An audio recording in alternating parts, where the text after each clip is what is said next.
इनके लबे रंगी की निछावर थी कि जिसने। एक सवाल जन्मदिन के ताल्लुक़ से है, क्या जन्मदिन मनाना जायज़ है या नाजायज़ है? तो इसका सवाल का जवाब ये है कि जन्मदिन मनाना जायज़ है। इसमें कोई शरई अगर ख़राबी नहीं है तो इसके अंदर बनाने में कोई हर्ज नहीं है। और जन्मदिन क्या है, अपने बच्चे की पैदाइश के दिन खुशी का इजहार करना और इस खुशी में मुसलमानों को खाना तकसीम करना, खाना खिलाना, या बच्चों को बुला के घर पे खाना खिलाना और उनकी दावत देना। अब खाने में कुछ भी हो सकता है, तो ये सारी सूरतें जायज़ हैं, इसके अंदर कोई मुमानियत नहीं है, बल्कि ये भी अल्लाह ताला की नेमत ही है औलाद। तो इस नेमत पे शुक्र के अगर लिहाज से अगर कोई शख्स खाना खिलाता है, चाहे रिश्तेदारों को हो या छोटे बच्चों को हो, तो इसमें कोई हरज नहीं है। हरज उस सूरत में होता है कि जब जन्मदिन के अंदर कुछ ऐसी बातें शामिल हो जाती हैं जो शरीयत के ख़िलाफ़ होती हैं। जैसे अगर कोई शख्स बच्चे के जन्मदिन के खुशी के मौके पर ये डीजे वगैरह का इंतज़ाम करता है, नाच गाना करता है, या मर्द औरत एक साथ उनके खलत मलत होता है, तो ऐसी सूरत के अंदर उन कामों के नाजायज़ होने की बिना पर मना किया जाता है। मगर असल जो जन्मदिन मनाना है ये जायज़ ही है। अच्छा, इसमें बाज़ लोगों को ये शुबा होता है कि वो जो केक होता है, केक काट के खाते हैं या केक छुरी से काटते हैं, तो ये यहूदी काटते हैं, ये उनकी मुशाबहत है, इस लिहाज से मना है। तो मुशाबहत में मैं एक चीज़ अर्ज़ करूँ कि खाने पीने के एतबार से या किसी भी एतबार से अगर मुशाबहत कहीं देखी जाती है, यानी जो इस्लाम में मना किया गया है कि नसारा से यहूदी से मुशाबहत ना करो या दूसरी कौम से मुशाबहत ना करो, तो इसका ताल्लुक़ ये होता है कि कोई ऐसा काम कि जो किसी कौम मज़हब के साथ ख़ास होता है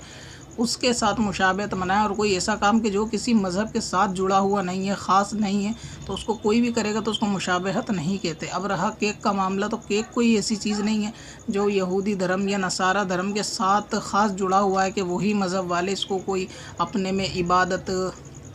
या उनकी कोई रस्म का तरीका होता है केक खाना, तो ऐसा कुछ नहीं है। ये तो एक खाने की चीज़ है और इसको सब खा सकते हैं, इसका किसी मज़हब के साथ ख़ास कोई लेना देना नहीं है। तो केक के जन्मदिन में केक मंगाने पर या केक खिलाने में भी कोई हरज नहीं। अब कुछ लोगों को शुबा होता है कि वो छुरी से काटते हैं तो उसको काटना जायज़ नहीं है, तो केक को छुरी से काट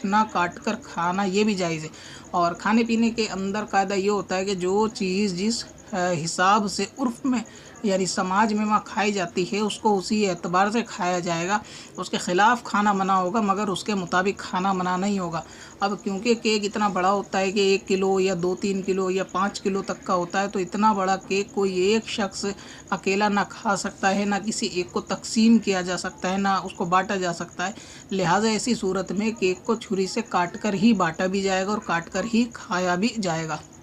इसको इस तरह समझ लें कि जैसे बकरे वगैरह की टांग या बकरे की रान है, अगर किसी ने उसको पूरी रान को साबुत भून लिया या तंदूर वगैरह के अंदर किसी तरह उसको पका लिया साबुत रान को, और वो कुछ लोग अगर इसी तरह उसको खाना चाहें तो वो छुरी और कांटे के साथ उसको खाना चाहें तो इसकी इजाज़त है। हालांकि कुतुब के अंदर और हदीस पाक के अंदर इसकी ममानियत है कि छुरी कांटे से खाना ये इन नसाराओं का तरीका बताया, मगर फिर भी अगर कोई शख्स बकरे की इतनी बड़ी रान के जो अकेला आदमी खा नहीं सकता उसको छुरी कांटे से काट के खाएगा तो वहाँ उसकी इजाज़त मौजूद होगी। ठीक इसी तरीके से अगर केक वगैरह है तो ये भी एक इतनी बड़ी चीज़ है कि इसमें आदमी कोई पूरा मुंह मार के नहीं खा सकता, और ये एक आदमी को बांटा भी नहीं जाता, तो इसको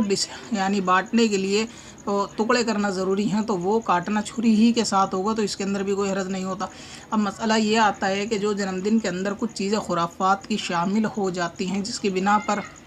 मना किया जाता है कि जन्मदिन ना मनाया जाए। अगर कोई शख्स उन खुराफातों से पाक रहकर ये जन्मदिन मनाना चाहेगा तो हरज नहीं। अब खुराफात क्या होती है कि कोई डीजे लगा लिया या बच्चे के जन्मदिन के ऊपर ये औरतों की खलत मलत मर्द औरत एक साथ और ये नाच और गाना और वहाँ पे शोर गुल तालियां बजाना, ये सब चीज़ें अगर ना पाई जाएँ तो जन्मदिन मनाने में कोई हरज नहीं। और अक्सर ऐसा होता भी है कि सुन्नियों के अंदर ऐसे लोग मौजूद हैं कि जो जन्मदिन के मौके पर अक्सर ये देखा जाता है कि वो मिलाद वगैरह भी करते हैं या कुरान ख़वानी वगैरह भी करते हैं बच्चे की पैदाइश में। बहुत सारे लोग बताते हैं कि अगर बच्चे का जन्मदिन मनाते हैं हम लोग, आज बच्चे का जन्मदिन है, तो क्या हम कुरान ख़वानी करवाएं और गरीब बच्चों को खाना खिला दें, नियाज़ फातेह करा दें। तो इस तरह जन्मदिन यानी जो शरीयत के दायरे में रह के मनाया जाएगा तो ये बिल्कुल भी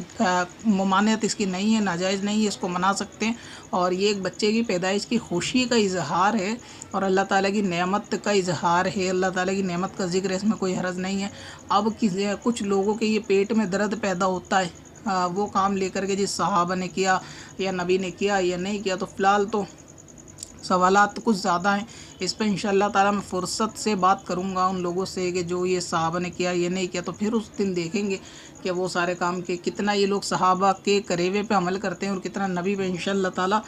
और वो दिन भी जल्दी आएगा, मगर ये कि भी सवालों के जवाब ज़्यादा हैं, तो इसलिए मैं इंशाअल्लाह ताला इनके सवालों के जवाब निपटा दूँ। फिर किसी दिन रद्द वहाबियत के ऊपर बिदअत क्या होती है और शिर्क क्या होता है तफसील से गुफ्तगू करेंगे। मगर अभी सवाल का जवाब ये है कि जन्मदिन मनाया जाए और उसमें कोई नाजायज़ चीज़ नहीं होनी चाहिए। सादे तरीके से अगर घर को सजाना भी चाहें तो घर को सजा सकते हैं, अगर गुब्बारे लगाना चाहें या और मामला घर की सजावट का करना चाहें, खाना पकाना चाहें, खाना तकसीम करना चाहें, बच्चों को खिलाना चाहें, रिश्तेदारों को पड़ोसियों को खुशी में खाना बांटना चाहें और कोई इसके अंदर खिलाफ शरअ काम ना हो, कुरान खानी हो, यासीन शरीफ हो, जो काम करवाना चाहे करा ले, तो ये जायज़ है। पत्थर में हसन लाले पुरनवार